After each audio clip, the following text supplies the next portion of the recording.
Thank you again for joining me here for the Daily Bread Bible Study. We are looking at the last part of Hosea, the last 5 chapters, chapters 10 through 14, here for day 259, for Tuesday, September 15th, 2020. In Hosea chapter 10, I'd like to start off by saying that with many blessings, it can be easy to forget the blessings that we have, and especially how we have come to acquire the blessings that we currently manage. Even more still, we might believe that our own strength and efforts alone have brought us to where we are today. We might overlook the gifts and the lucky breaks that combine with our efforts in order to give us what we have. That's exactly the critique here in Hosea chapter 10, verse 1, saying, Israel is a luxuriant vine and yields its fruit. The more his fruit increased, the more altars he built.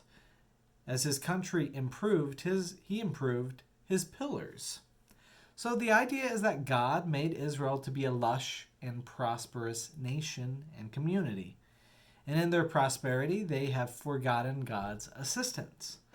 Instead, taking a place like Bethel, where Jacob encountered God through the ladder of angels ascending and descending, instead it became a place of worship for Baal, and thus a place of injustice in God's eyes. In verse 13 of chapter 10, you have plowed wickedness and you have reaped iniquity. You have eaten the fruit of lies.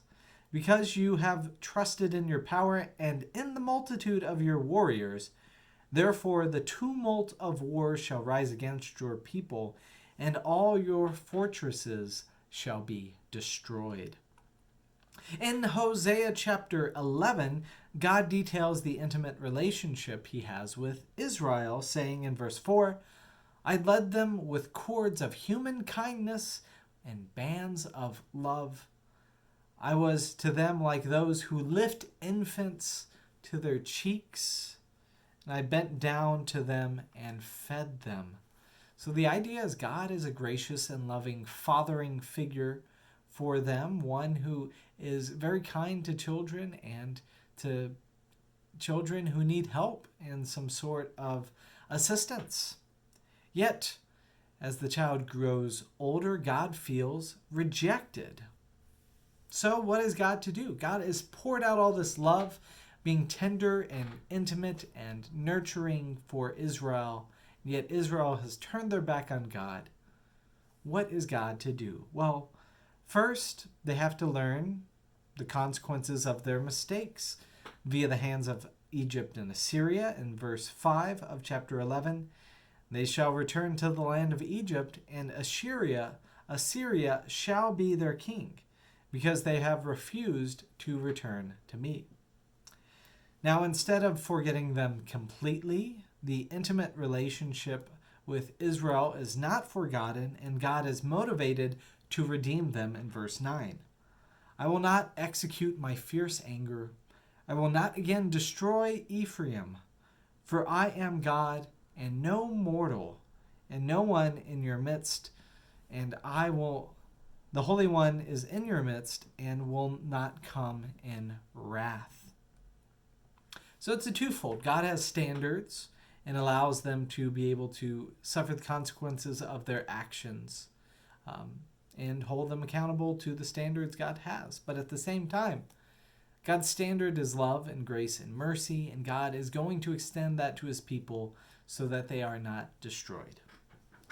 Now in Hosea 12, there is a sort of remembrance of who the people of God have been throughout their whole time period. And then God recounts the history of rebellion, the striving with God, starting with the man named Israel. Remember, Jacob and Esau were two brothers.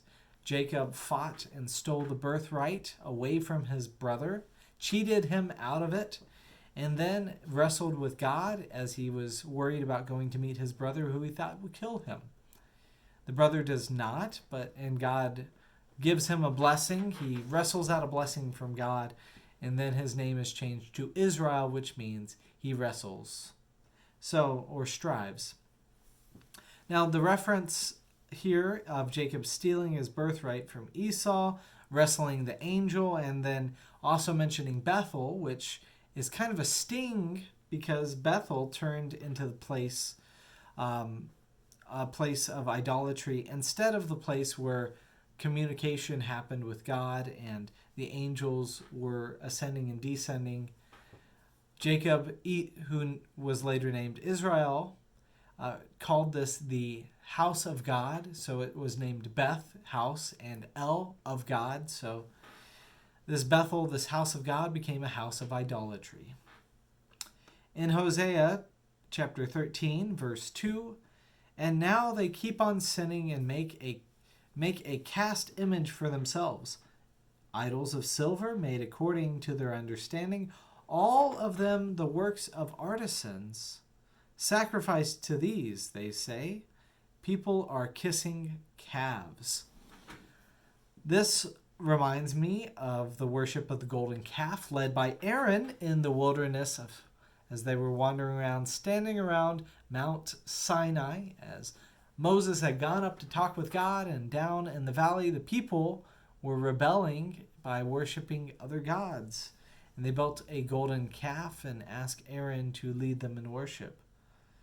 Now the old ways are still alive in the DNA of people, even in Hosea's time. So in verse 5, it was I who fed you in the wilderness in the land of drought. When I fed them, they were satisfied. They were satisfied, and their hearts were proud. Therefore, they forgot me. We also learn that God was hesitant to appoint a king over them in chapter 13, and now explains why he gave a king in the first place. In verse 11, I gave you a king in my anger, and I took him away in my wrath. Though God will redeem them in the future, currently, God feels in verse 14, compassion is hidden from my eyes.